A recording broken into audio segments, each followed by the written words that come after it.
la invasión más grande que se dio fue la que fue en 1971 con Santo Domingo, Coyoacán.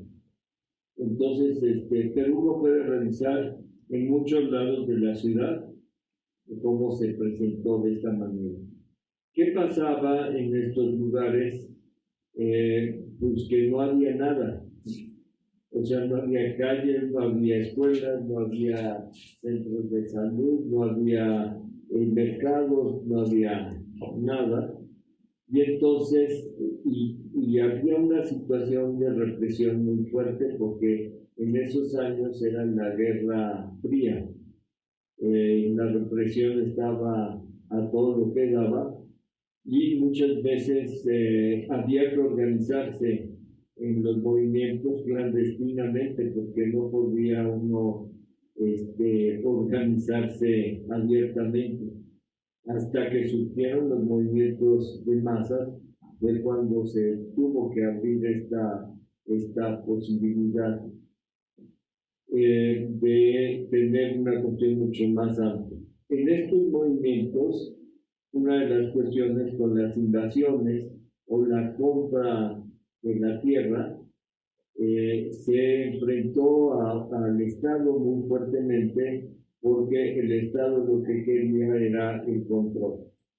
Siempre los movimientos han tenido, digamos, si el gobierno tiene el control, los deja desarrollar, sea invasiones, sean lo que sea, y cuando el gobierno no tiene el control, entonces empieza la depresión.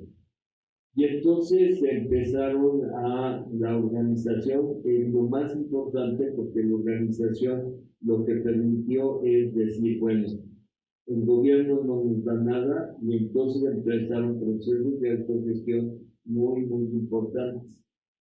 Y entonces, en muchos lugares, pues, una de las cosas fundamentales fueron las escuelas.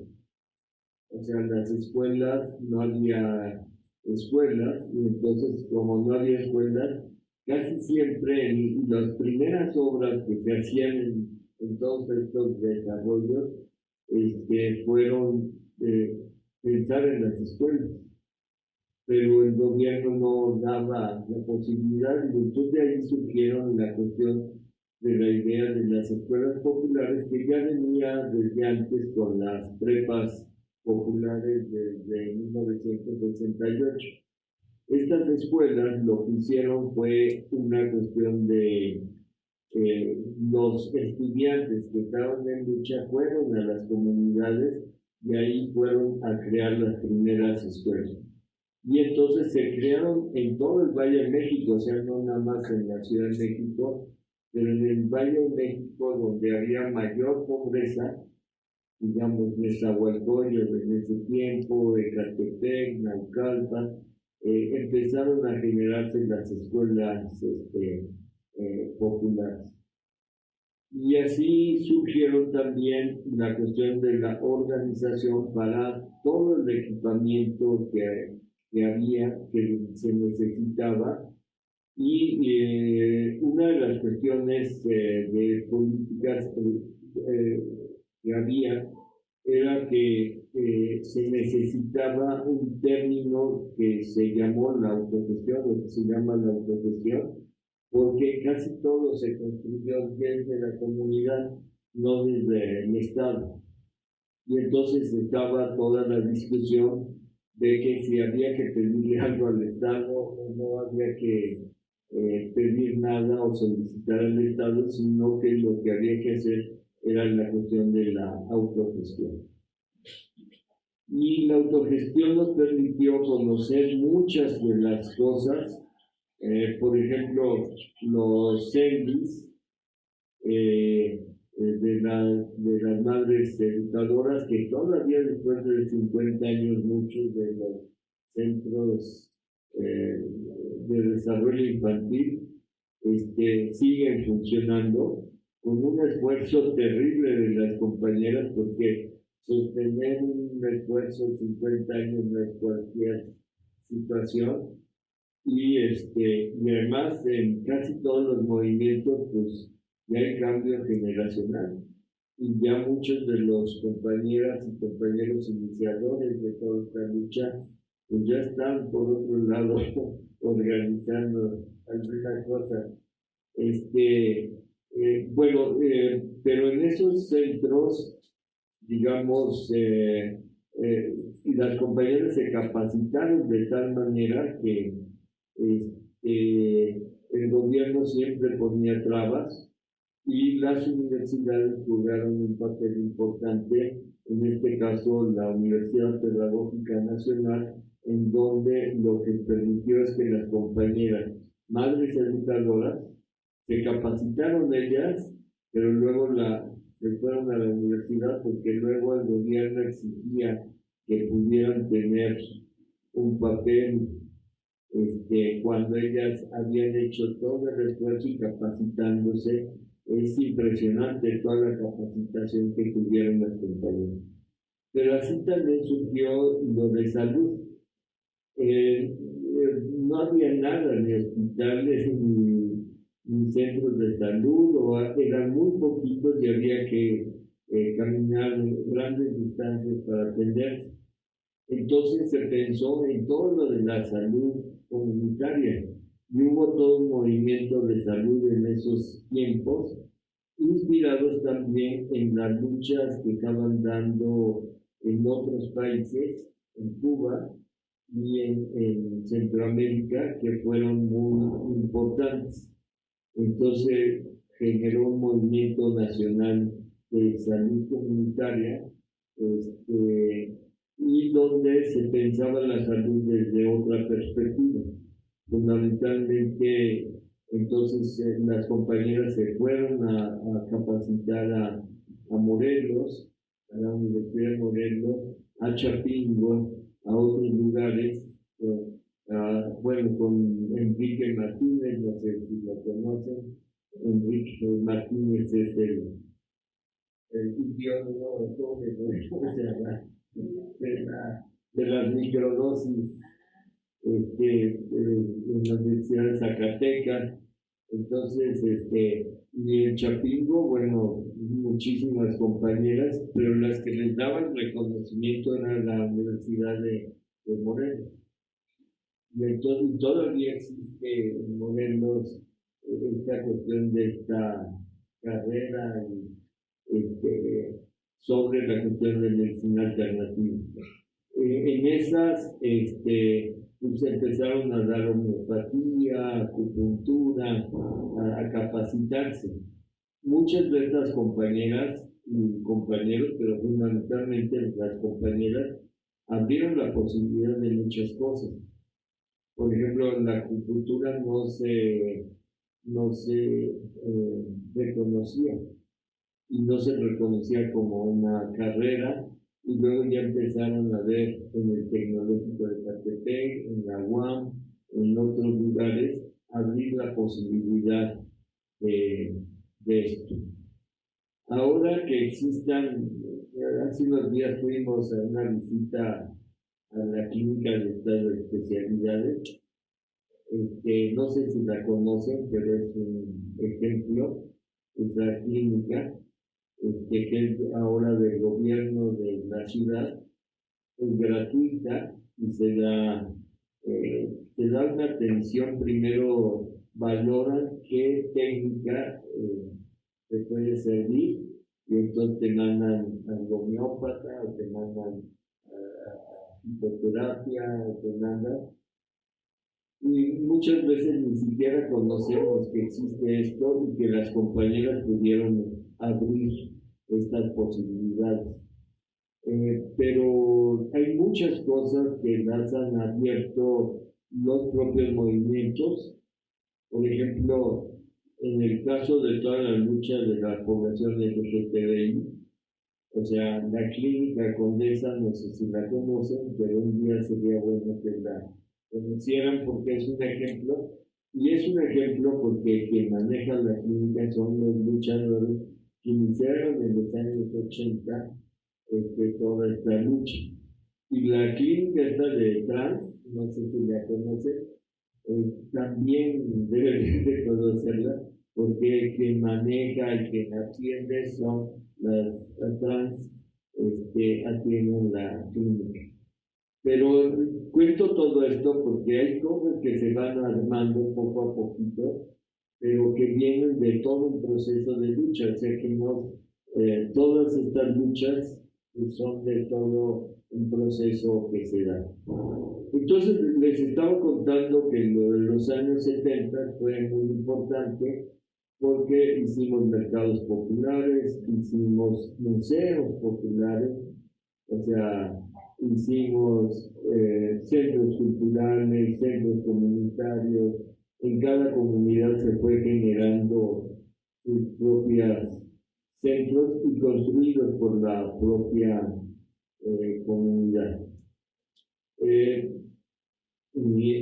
Ya en los 80, con la formación de la CONAMU, fue muy importante porque intercambiamos todas esas experiencias a nivel nacional.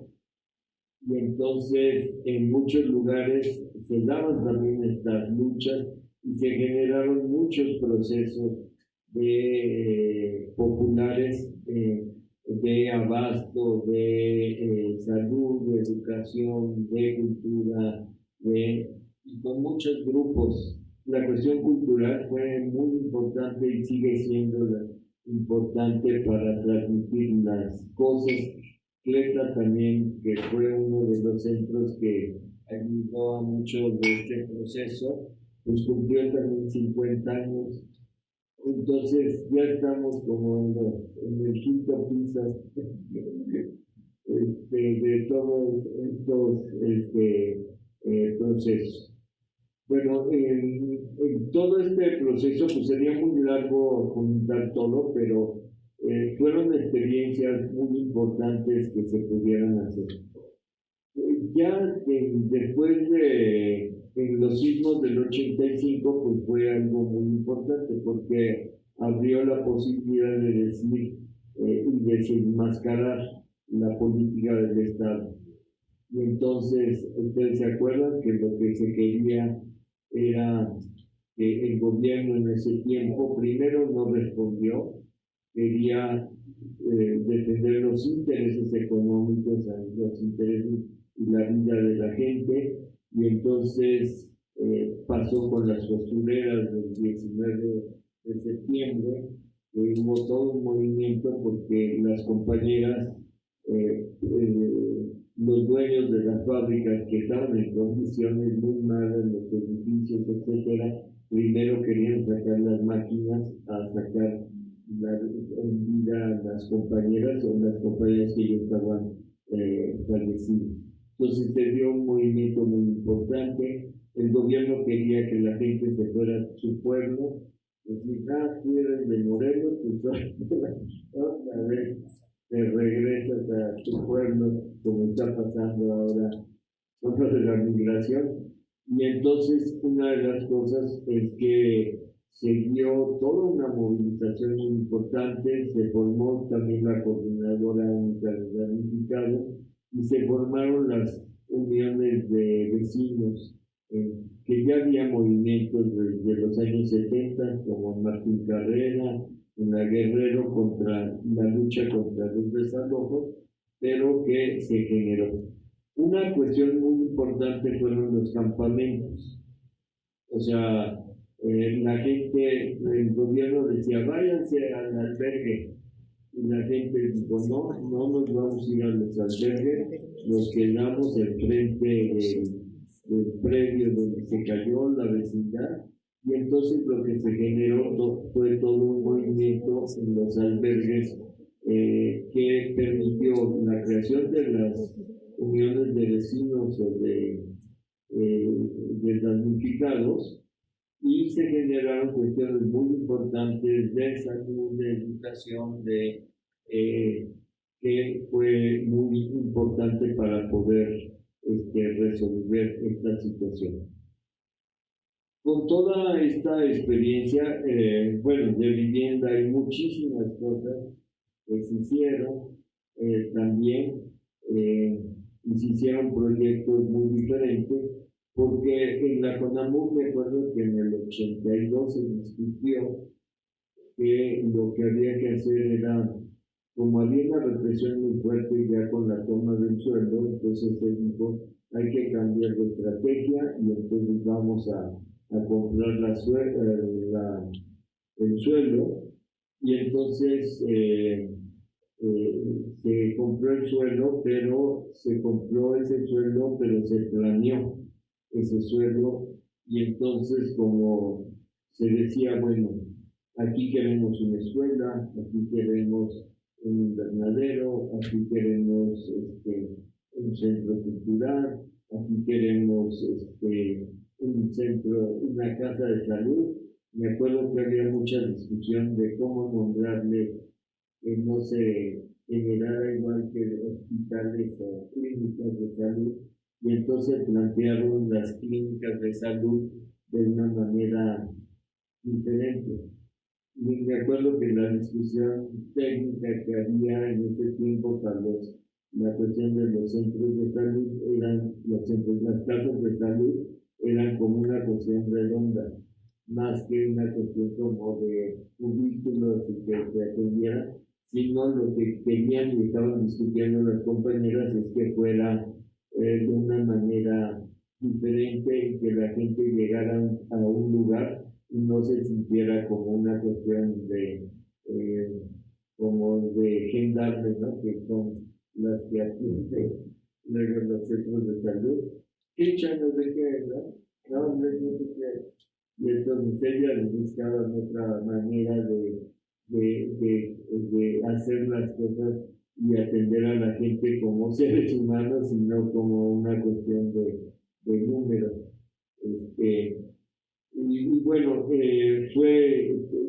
toda esta experiencia ha sido importante. En cada lugar hubo experiencias diferentes, en algunas funcionaron mucho, en algunas dejaron de funcionar, eh, pero la lucha por la tierra siempre ha sido una cuestión importante. En ese tiempo también se dio una cuestión que se da permanentemente y que en el momento decimos que a diario estamos en la disputa por la ciudad y el territorio porque el capital va sobre todo y quiere desaparecer, y ahora lo que se construyó quiere desaparecer.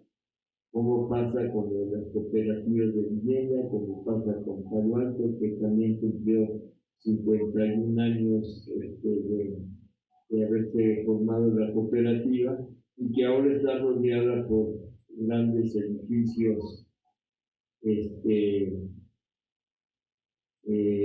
de Santa Fe, en la zona más rica. Ellos nunca se imaginaron hace 50 años que iban a estar en la zona más rica y que iban a tener toda una, no sé si han visto las fotos, pero ahorita creo que vamos a ver una, rodeada ya la cooperativa de puros el pantalón y grandes edificios, y lo que quieren es destruir la cooperativa porque les estorba, aunque la cooperativa es un ejemplo que tiene sus canchas deportivas, sus centros comerciales, o sea, de la propia cooperativa tiene la casa de adulto mayor, etcétera, etcétera, y que ahora quieren destruir. Bueno, con toda esa experiencia muy rápido, porque la idea es poder hacerlo. Sí podemos ponerla, bueno, con toda esta experiencia ya acumulada, desde con los diferentes movimientos a nivel internacional, porque quisiera comentarles que los movimientos urbanos tuvimos una relación muy fuerte con los movimientos que se presentaban en lucha en esos años. ¿Por qué deberíamos de hacer una carta para la Ciudad de México y bajarla a nivel internacional, que había esta Carta Mundial, ahora a la Carta de la Ciudad de México? Entonces, lo que nos preguntábamos es lo siguiente, si quieres.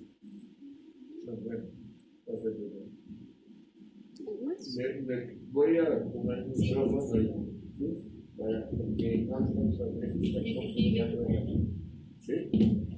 Derecho colectivo y el derecho al territorio y a la ciudad es un derecho que debe de pensarse colectivamente y no individualmente. Y los derechos colectivos van por encima del derecho individual, ¿sí? Bueno, si quieren pasamos a la siguiente. En el año 2000 tuvimos una Asamblea Mundial de Pobladores aquí en la Ciudad de México.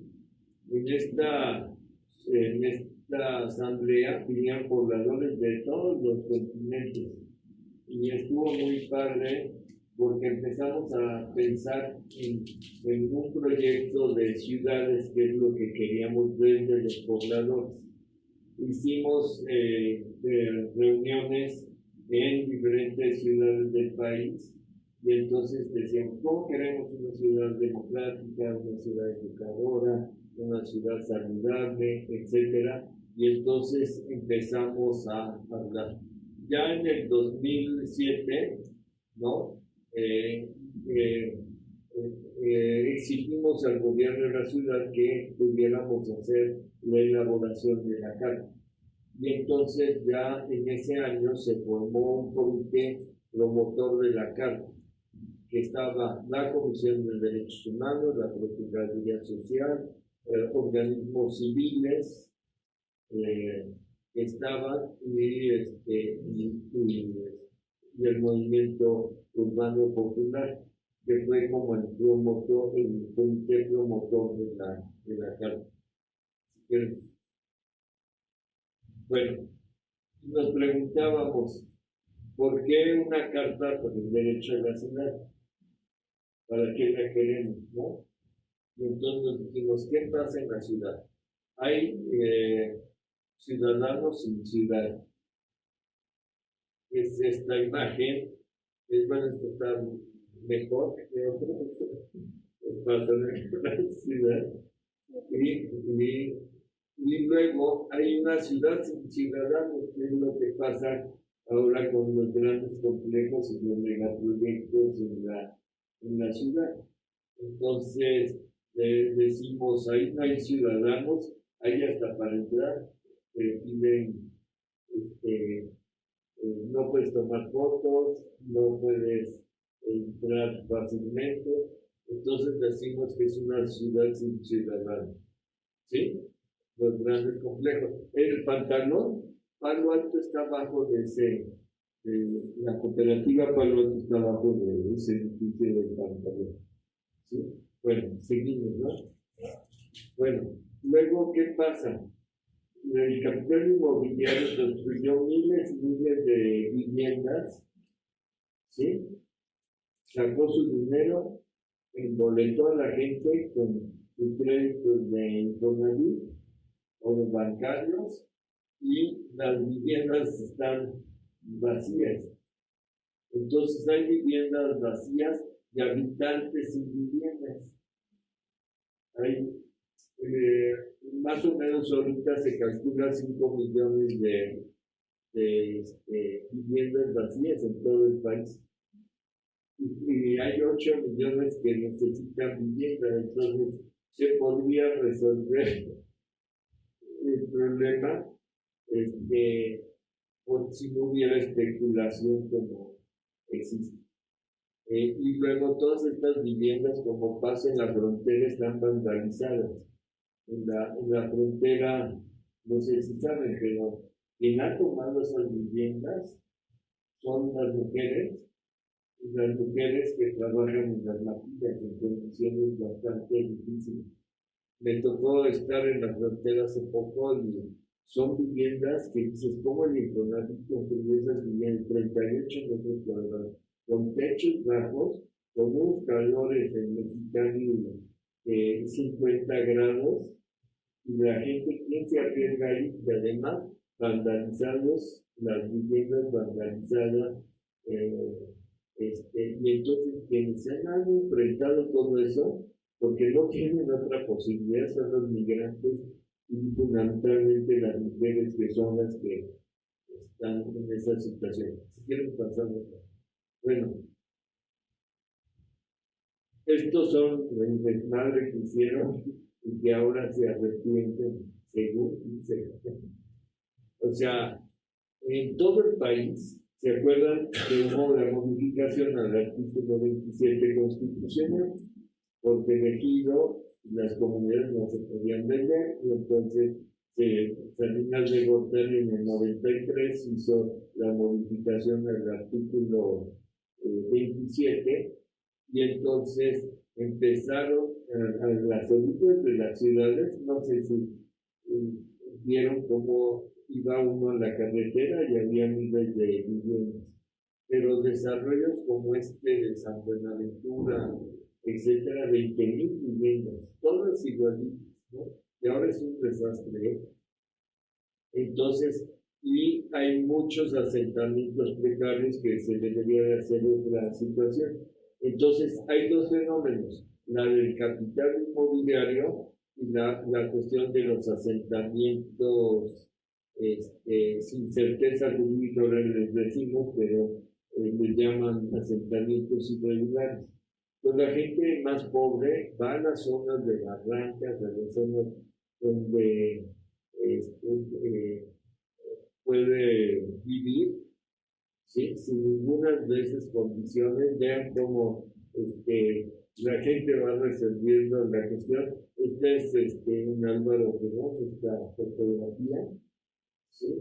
Y entonces están en situaciones bastante complicadas. Bueno, luego nos venden la idea de los megaproyectos, y los megaproyectos es lo mejor, vamos a entender la modernidad, estamos en el primer mundo, ¿no? Y ahora le llaman edificios inteligentes, ¿no? Que entras y ya te hacen todo. Todo lo que quieras, el edificio inteligente. Y luego está la bronca por otro lado, los desalojos, ¿sí? Y el problema está que hay muchos blanqueamientos. Muchos de estos edificios están vacíos. Entonces tú dices, bueno, ¿qué pasó con estos edificios? Para el capital lo importante es la ganancia, ¿no? Entonces tú dices, ¿por qué los tienen baldíos? Porque siguen de blanqueamiento. ¿Sí? Y por otro lado, siguen habiendo todo el proceso ahora de gentrificación, que con Airbnb está terrible. Ahora estamos en toda la tecnología, estamos con una situación de desplazamiento de miles de familias en esa situación. ¿Y qué seguimos? Bueno, ciudades lo que se piensa es una ciudad mercancía para el capital, y nosotros pensamos que debe de ser una ciudad para todos, no debe ser una ciudad nada más para unos cuantos, y hay una inequidad bastante en la ciudad todavía. ¿Qué quieren pasar? ¿No? Bueno, la otra es que lo que hace el capital a nivel global es la cuestión de ciudades competitivas, y quiere decir, a ver, la Ciudad de México tiene que competir con las demás ciudades, pero competir en relación a la cuestión financiera, la cuestión inmobiliaria, ¿sí? Y, y entonces o queremos una ciudad de dinero, una ciudad de mercancía, o queremos una ciudad para todos.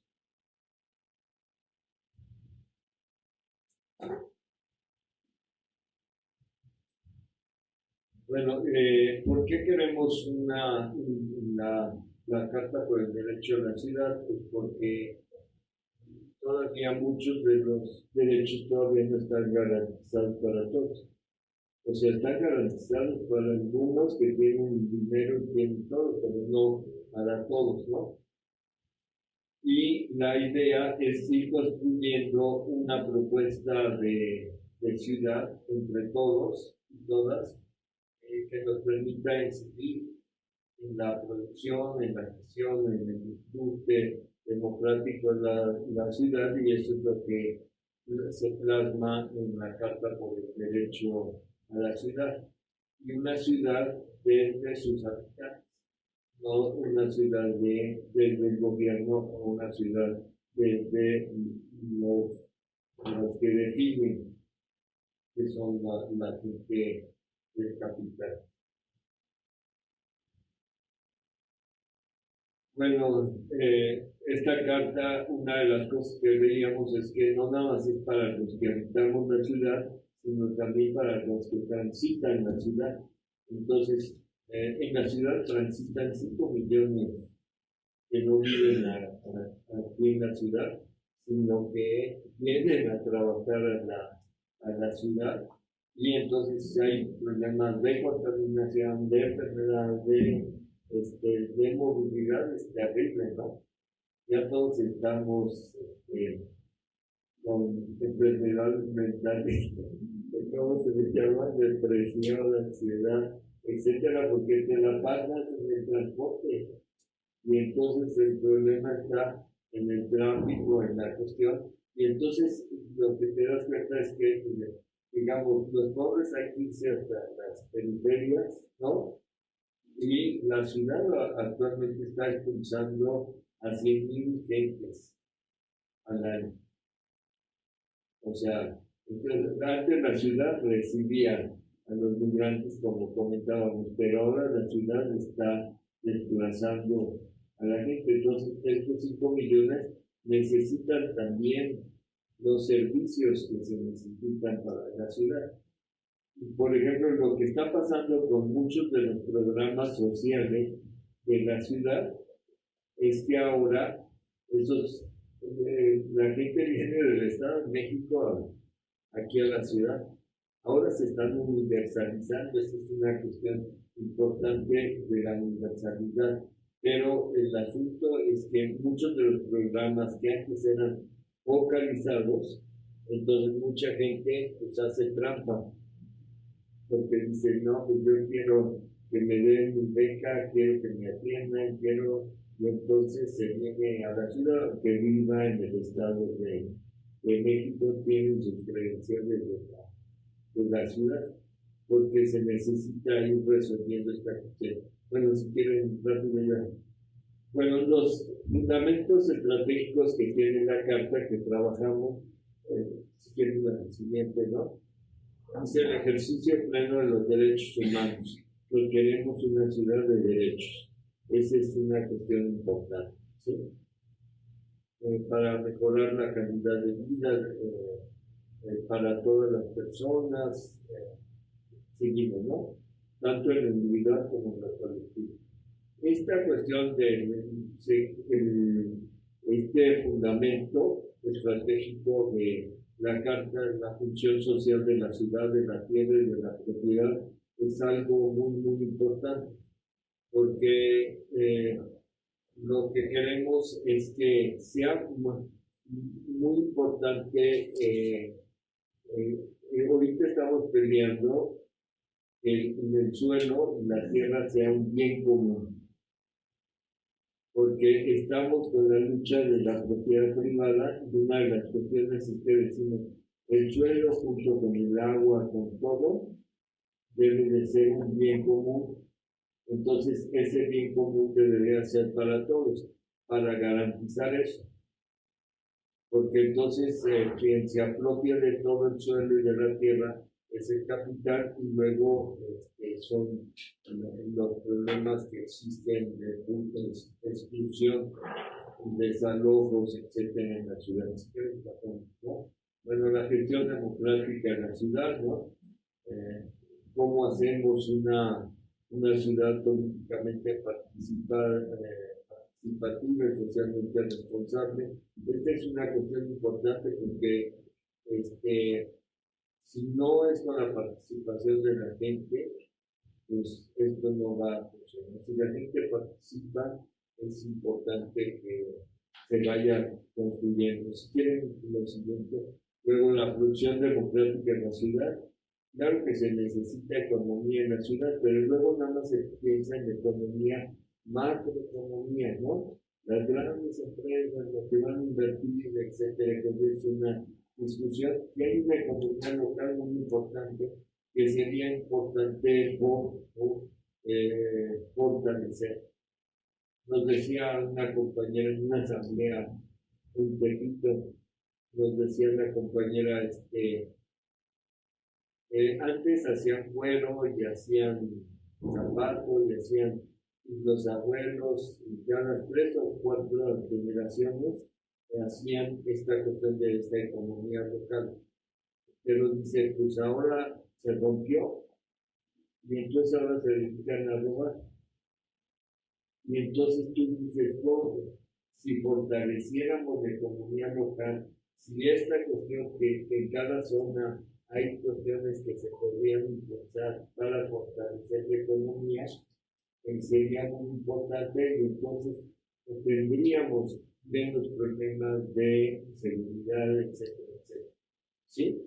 Bueno, si quieren pasamos, manejo sustentable, bueno, es importante la cuestión de los recursos naturales, está terrible, porque los bosques en la ciudad están dañados, la cuenca está contaminada, y el futuro de la ciudad está en riesgo con toda esta cuestión.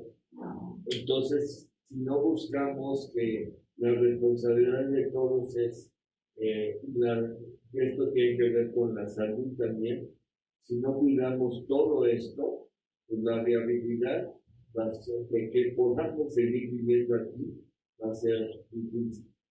Hace unos días estamos haciendo un programa de la cuenca del Valle de México y los talamontes están a todo lo que da, y entonces, como dicen los compañeros de la comunidad, si no hay bosque, no hay agua. Y luego están las plagas, los árboles también sienten toda esta bronca de la contaminación y la naturaleza, y creo que tenemos que dar como una cuestión importante. Igual la energía, ¿no? O sea, la energía, o sea, tenemos que pensar cómo, es que pensamos que la ciudad debe de ser como una cuestión de la modernidad, es tener todo, abrir la llave, prender la luz, etcétera, y que tengamos las mejores comodidades y coches, no sé cuánto, cuando eso, toda esta cuestión, lo que nos está generando esa enfermedad y nos está llevando a que no tengamos posibilidades de vivir en la ciudad, y las nuevas generaciones, porque uno ya va en camino para otro lado, pero las nuevas generaciones es importante qué ciudad y qué país les vamos a dejar. Bueno, disfrute democrático, también el disfrute democrático y equitativo de la ciudad, o sea, no todo casi se centra en algunos lugares, toda la cuestión cultural, educativa, de salud, se centran en algunos lugares, y debería de hacerse una descentralización de todo esto y que todo el mundo tengamos derecho a todo. No como en Iztapalapa que querían meter todo, basureros, restos, ¿no? Todo en las zonas más pobres, entonces hay que llevarlas para allá. Pero seguimos. Bueno, la Carta de la Ciudad de México es una utopía, un sueño. Sería bueno que un día la vieran, la leyeran, porque es un gran esfuerzo que se hizo con 250 organizaciones, y que luego ha sido muy importante la Carta, porque ahora fue la base para la Constitución de la Ciudad de México. Y entonces ahora ya en la Constitución de la Ciudad de México ya viene garantizado el derecho a la ciudad. Pero ahora lo que nos falta es que se haga realidad. se haga y rápidamente nada más que alguno. Muchos de los programas actuales del gobierno que vienen de la experiencia de los movimientos populares. O sea, no es invento de alguien, no de adultos mayores, no de sembrando vida, pero manejados ahora de otra manera, que hay que revisar cada uno de los programas. Hay muchísimos programas, ya no voy a decir todos los programas pero hay muchos programas que surgieron de los movimientos. Casi todo lo de vivienda ha sido la experiencia, pero el problema está que luego los gobiernos, como los manejan, muchas veces los manipulan políticamente o económicamente, y entonces se desvirtúa el origen que tiene el programa. Entonces lo que tenemos que estar vigilando es que estos programas puedan funcionar, porque si no, o sea, se desvirtúa y la corrupción está a todo lo que da. Entonces, lo que necesitamos es que esos programas se puedan hacer. Por ejemplo, ahorita estamos peleando el programa comunitario de mejoramiento barrial. Es un programa que tuvo un éxito, ganó premios internacionales, etcétera, porque el recurso lo manejaba la propia comunidad. Se hicieron más de lo que se podía hacer, la comunidad aportó muchísimas cosas y ahora está en el limbo el programa. Entonces decimos, es importante retomar. Las experiencias de las utopías, por ejemplo, es la suma de todo esto. O sea, porque Clara viene de San Miguel Teotongo. En San Miguel Teotongo se dio toda una lucha por la tierra y por la defensa de los espacios públicos. Fue primero de los programas de planeación comunitaria que se dieron para la defensa del suelo, pero vienen de toda esta experiencia. Entonces, el problema es revisar estos programas, pero con la participación de todas y todos nosotros. El otro tema que sería muy importante verlo es la cuestión de, hay programas federales, programas estatales y programas de las alcaldías. Y yo creo que en los municipios también. Y entonces, de repente uno piensa, digamos, es competencia o qué pasa, ¿no? Digamos, el programa de adultos mayores es muy bueno, es un éxito el programa de adultos mayores, pero luego dicen, no, pues ahora de 50, de 60 a 60 y tantos, ¿no? O el programa ahora para hombres, ¿no? De 63 a 64, ¿no? Pero ahora hay otro de 57. A lo mejor sería bueno ya mejor que fuera para toda la población, ¿no? Porque te das de cuenta, dice, si yo propongo una cosa, entonces ahora yo propongo la otra.